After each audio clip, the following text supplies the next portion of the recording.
Welcome, dear listener, to a journey through time. As you settle in for a restful slumber, allow yourself to be transported to a world far different from our own, the fascinating, complex, and often misunderstood era known as the Middle Ages.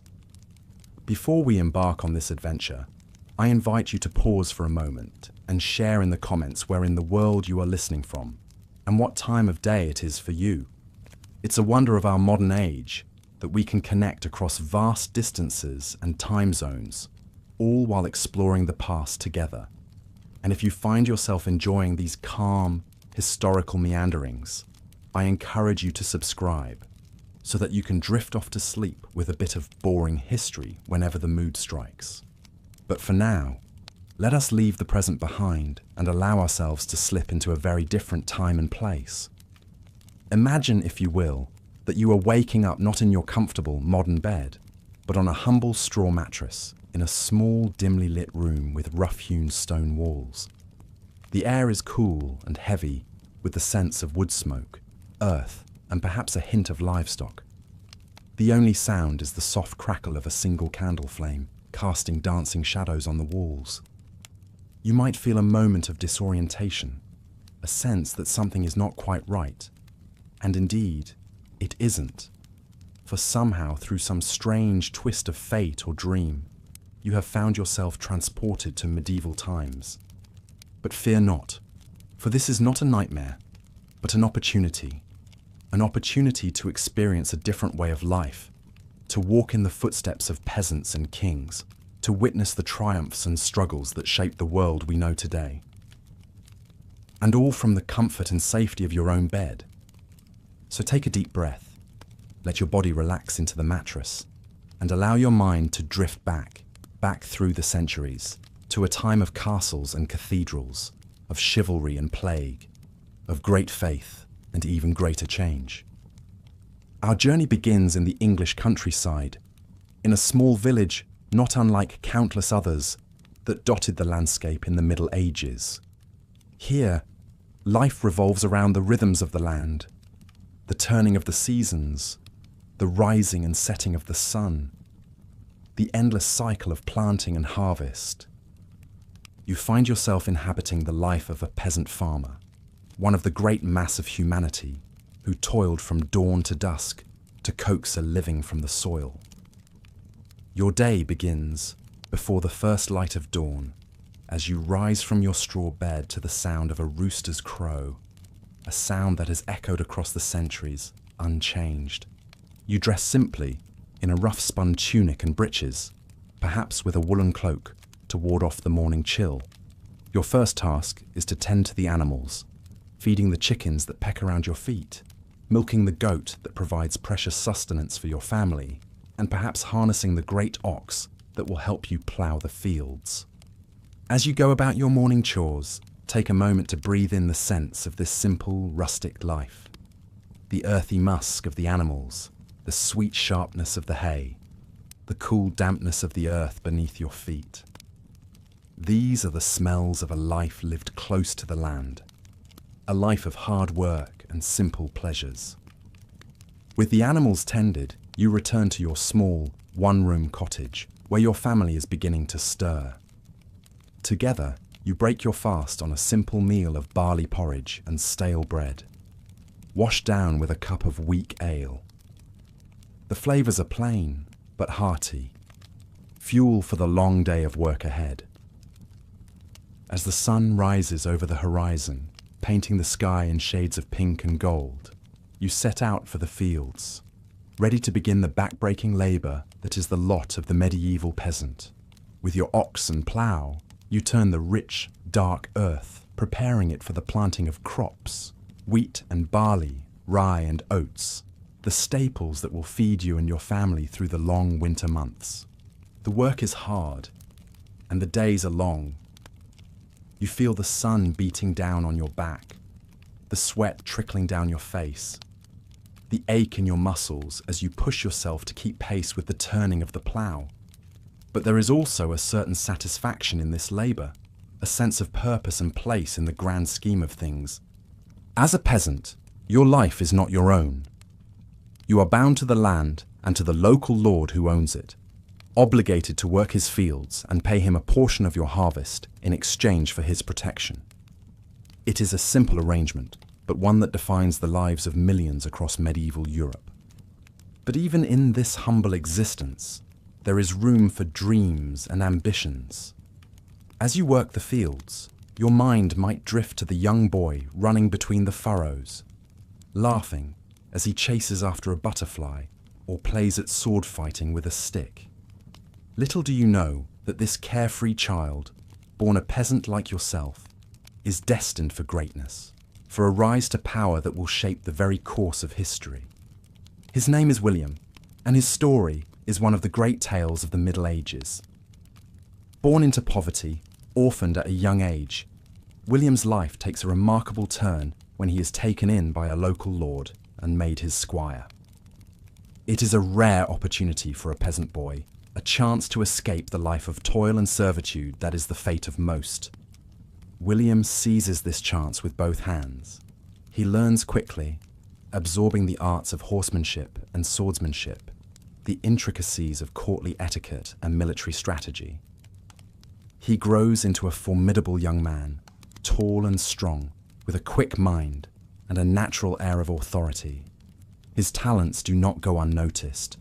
William catches the eye of the powerful Duke of Normandy, who sees in him a kindred spirit, a man of ambition and cunning who could be a valuable ally.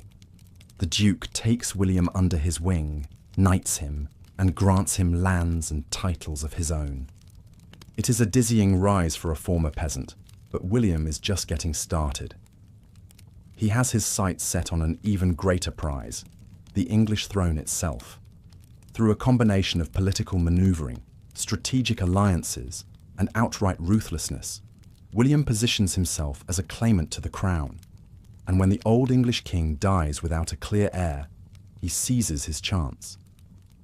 In 1066, William gathers a vast army and sets sail across the English Channel, ready to stake his claim with blood and iron.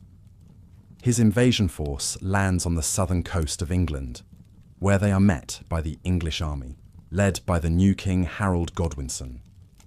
The stage is set for one of the most famous battles in medieval history, the Battle of Hastings.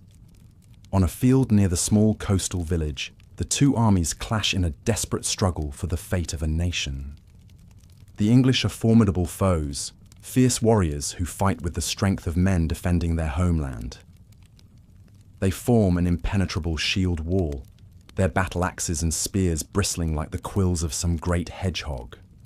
For hours they hold firm against the onslaught of the Norman cavalry, repelling charge after charge. But William is a cunning commander, and he has a trick up his sleeve. He orders his cavalry to feign a retreat, drawing the English out from their defensive positions. And then, when the moment is right, he wheels his horsemen around and charges, smashing into the exposed English flanks. It is a devastating tactic, and it turns the tide of the battle. By day's end, the field is strewn with the bodies of the slain, and the English army is in full retreat. King Harold himself is dead, struck down by an arrow to the eye. William stands victorious, the crown of England now firmly within his grasp.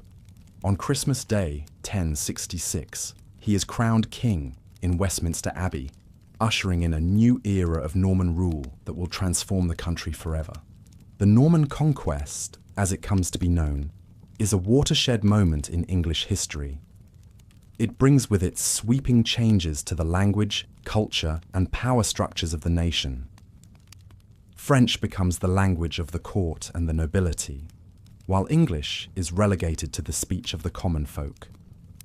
The old Anglo-Saxon aristocracy is uprooted and replaced by William's loyal Norman barons, who are granted vast tracts of land to secure their allegiance. These barons waste no time in asserting their newfound power and prestige. Across the countryside, the landscape begins to change as the Normans embark on a massive program of castle building. Motte and Bailey, castles spring up like mushrooms after a rain. Great earthen mounds topped with wooden keeps, surrounded by deep ditches and sturdy palisades. These early castles are relatively simple affairs, built more for function than form. But over time, as Norman rule becomes more entrenched, they give way to ever larger and more elaborate fortifications. Stone replaces wood, and the classic medieval castle takes shape. A towering keep surrounded by thick curtain walls, with soaring towers and crenellated battlements, all encircled by a wide, deep moat. For the Norman elite, these castles are more than just military strongholds. They are symbols of wealth and power, the physical embodiment of their dominance over the conquered English. Within their walls, the great lords and ladies play out the rituals and intrigues of courtly life, dining on sumptuous feasts in the great hall, entertained by minstrels and jesters. But life in a medieval castle is not all pomp and pleasure. It is also a hive of industry and activity, a small town unto itself. In the bailey, the blacksmith's forge glows red as he hammers out swords and armour, while fletchers carefully craft arrows and bowstrings. Men-at-arms train in the yard, the clash of their practice swords ringing off the stone walls. And in times of trouble, the castle becomes a refuge, a place of safety for noble and commoner alike. When war or unrest threatens, the drawbridge is raised, the portcullis lowered, and the great gates swung shut, sealing the castle and its inhabitants off from the dangers of the outside world. But the castle is not the only bastion of power and authority in the medieval landscape. Equally impressive, and in some ways even more influential, are the great cathedrals and monasteries that dot the countryside, soaring monuments to the might and grandeur of the Catholic Church. In an age where faith is the cornerstone of daily life, the Church wields immense power and influence. It is the guardian of learning and knowledge, the arbiter of morality and justice, the gateway to salvation and eternal life. To be in the good graces of the Church is to be in the good graces of God Himself. The monasteries, in particular, serve as crucial centres of learning and culture. Within their cloistered walls, monks painstakingly copy and illuminate manuscripts, preserving the wisdom of the ancients and the teachings of the Church. They are also economic powerhouses, with vast land holdings worked by peasants and serfs, producing wool, grain, and other valuable commodities. For many, the Church provides the only path to education and social advancement. The sons of nobles and wealthy merchants might be sent to the monasteries to be trained as scholars and clerics, while the daughters are dispatched to convents to be educated in the womanly arts of needlework and household management. But the Church is not just a benevolent force. It is also a source of great fear and superstition, a stern and often unforgiving taskmaster. From the pulpit, preachers rail against the sins of greed, lust, and gluttony, warning of the eternal torments that await the unrepentant sinner in the fires of hell. For some, this message of salvation through suffering and self-denial is a call to a higher purpose. The Benedictine monks, for example, take vows of poverty, chastity, and obedience, withdrawing from the world into a life of prayer and contemplation. They rise before dawn to chant the divine office, spend their days in silent study and manual labour, and retire to their sparse cells at night for a few hours of sleep on a hard straw mattress.